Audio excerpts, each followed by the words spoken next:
આજના વિડીયોમાં એવા ઉપયોગી આઈડિયા શેર કરીએ છીએ કે તમારા ઘણા બધા કામ સરળ થશે, તમારો કિંમતી સમય અને મહેનત બચશે. તો ચાલો વિડીયોને સ્ટાર્ટ કરીએ. કોબી છે ને ક્યારેક એકદમ ઝીણી જોઈએ સંભારા માટે, કે પછી આપણે કોઈ ચાઇનીઝ આઇટમમાં નાખતા હોય ને નૂડલ્સ વગેરેમાં, કે તો આ રીતે છરીથી કાપીએ ને તો ટાઈમ પણ ખૂબ જ જાય છે અને એકદમ જાડી જાડી કપાય છે. તો તમને એકદમ ઝીણી કોબી કાપવા માટે અને એકદમ ફટાફટ માટેની આ ટિપ્સ છે. જુઓ, આ રીતે પિલર આવે છે ને, આ રીતે આપણે છોલતા હોઈએ બટેટા ડુંગળી, એનાથી આપણે આ રીતે કોબી કટ કરીશું ને તો આપણે બે ફાયદા થશે. જો આ રીતે આપણે ઝીણી કોબી એકદમ કપાશે અને એકદમ ફટાફટ થઈ જશે. તમે આ રીતે જો, તમને કાપીને બતાવું છું કેટલી ઝીણી ઝીણી કોબી કપાય છે અને વાર પણ નથી લાગતી. જો આ રીતે આપણને છરી વગેરે આપણે લાગવાની પણ બીક નહીં રહે.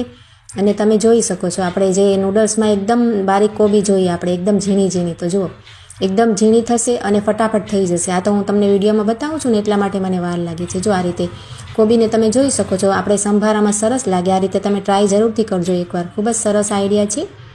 અને આ જો આપણે છરીથી કટ કરી છે એ કેટલી મોટી છે, તો આ રીતે આપણે કટ કરીને તમે ટ્રાય જરૂરથી કરજો. ત્યાર પછી જો આ રીતના આપણે કારેલા જ્યારે પણ કટ કરીએ ને તો તેના બીજ આપણે આ રીતના કટ કરતાં જ આપણે આ રીતે કાઢતા હોઈએ, પણ તેમાં છે ને ક્યારેક ખૂબ જ ટાઈમ ખરાબ થાય. અને આ રીતના આપણે ક્યારેક ભરેલા કારેલા બનાવીએ ત્યારે પણ આપણે આ રીતે અંદરથી બીજ બધા કાઢવા પડે છે.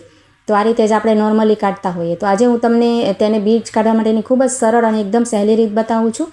જો આ રીતે આપણે કારેલાને પહેલાં તો છોલી લઈએ અને ત્યાર પછી આ રીતના જે ઉપરનો તેનો કૂણો ભાગ હોય છે ને તેને આ રીતે આપણે કટ કરી લઈએ.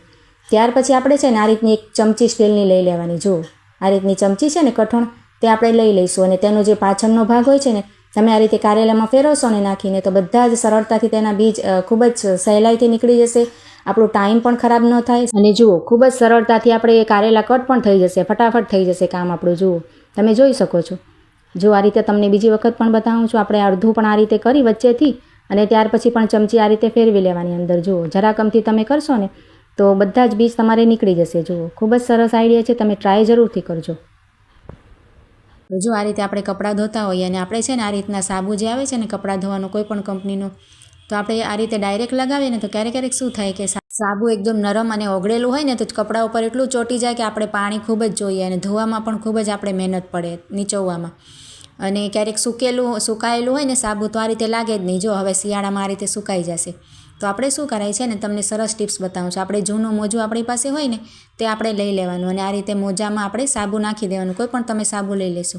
ત્યાર પછી તમે નોટ કરજો કે તમે આ રીતે સાબુ લગાવશો ને તો બધી બાજુ એક સરખું જ સાબુ લાગશે અને તમારો વધારે સાબુ પણ નહીં વપરાય. એકદમ ઓછું જો આ રીતે સાબુ લાગશે તમારે. મોજામાં આપણે સાબુ નાખીને આ રીતે લગાવશું ને તો કપડાં સરસ ધોવાશે. આપણે ઓછું સાબુ પણ વપરાશે, ઓગળશે પણ નહીં. અને જો આવા ડાર્ક કલરના કપડાં હશે ને તો તેમાં સાબુ પણ નહીં ઉઘડે. સાબુના અમુક સફેદ દાગ જે પડી જાય ને તે પણ આપણે આ રીતે ના પડે. તમે એકવાર ચોક્કસથી ટ્રાય કરજો. પાણી પણ ઓછું વપરાશે. જો આપણે માપનું જ સાબુ લાગે આ રીતે. ત્યાર પછી આપણે ધોવાઈ જાય એટલે મોજાને આ રીતે સરસ ધોઈને ક્યાંય પણ ટીંગાડી દેવા એટલે બધું પાણી તેનું નીતરી જશે. તમે આ રીતે એકવાર જરૂરથી ટ્રાય કરજો અને ખૂબ જ સરસ આઈડિયા છે. ત્યાર પછી જો આ રીતે આપણે શેમ્પૂના અડધા પાઉચ બચી જાય ને તો આપણે રાખીએ ને તો ઢોળાઈ જતા હોય છે. જો બાળકોને આપણે વાપર્યા હોય, નાના બાળકોને તો ખૂબ જ ઓછા વાપરેલા હોય. તો આ રીતે તમે કપડાની ક્લિપ છે ને નીચે આપણે તમે આમ લગાવી દેશો ને ત્યાર પછી આપણે ક્યાંય પણ ઊભી રાખી શકાય. જો આ રીતે કોથળી સરસ ઊભી રહેશે. ત્યાર પછી જો આ રીતે આપણે ક્યારેક રસગુલ્લાના કે ગુલાબજામુનના જે પતરાના ડબ્બા આવે છે ને આ રીતે આપણે લઈએ છીએ, તો ખૂબ જ તેનો સરસ તમને ઉપયોગ બતાવું છું. અહીંયા છે ને મારે અડધો કિલોનો છે, આપણે કિલોનો પણ આવે છે, એટલે કે 1 કિલોનો પણ આવે છે. અહીંયા આપણે 500 ગ્રામનો છે. તો તેને તો પહેલાં સરસ આપણે ધોઈ લેવાનું, આપણે ખાલી થઈ જાય એટલે. અને અહીંયા છે ને આપણે જરાક અમથો કંઈ હથોડીથી સરખું કરી લેવાનું એટલે આપણે વાગે નહીં હાથમાં, કોર તેની ધાર તેની વાગે નહીં. ત્યાર પછી જો આ રીતના આપણે ઘઉં દળાવવા હોય અને આ રીતના માપ તરીકે તેનો સરસ ઉપયોગ થઈ જાય. જુઓ, આ રીતે અડધા કિલોનું હોય ને તો 2 વખત આપણે આ રીતે ભરીને ડબ્બો ભરી લેવાય ઘઉંનો દળાવવા માટે. અને જો મોટો હોય તમારે 1 કિલોનો તો તેમાં એક વખત આપણે ભરીને નાખી દઈએ. તો ખૂબ જ સરસ આઈડિયા છે, ટ્રાય જરૂરથી કરજો.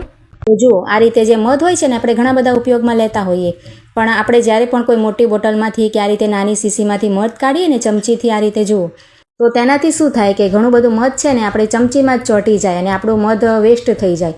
તો મધ કાઢવા માટેની તમને એક સરસ આઈડિયા બતાવું છું. જુઓ, આપણે શું કરવાનું, પહેલાં આ રીતના ચમચી જે પણ આપણે મધ માટે લીધી હોય ને કાઢવા માટે, તેમાં આપણે કોઈ પણ તેલની આ રીતે આંગળી ફેરવી દેવાની ચમચી ઉપર આગળ અને પાછળ. જુઓ, અહીંયા મારે નાની શીશીમાંથી કાઢવાનું છે. જો તમારે મોટી બોટલમાંથી આખી ચમચી નાખવાની હોય ને અંદર, તો ચમચીની બંને બાજુ છે ને આપણે આંગળી તેલની ફેરવી દેવાની. જુઓ, અને ત્યાર પછી આપણે મધ ચમચીમાં લઈ લેવાનું.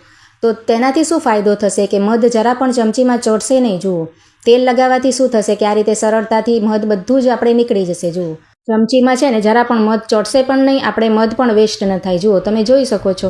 અને એમને એમ આપણે કાઢીએ છીએ તો અડધું જે મધ હોય છે ને તે ચમચીમાં જ ચોંટી જતું હોય છે. જુઓ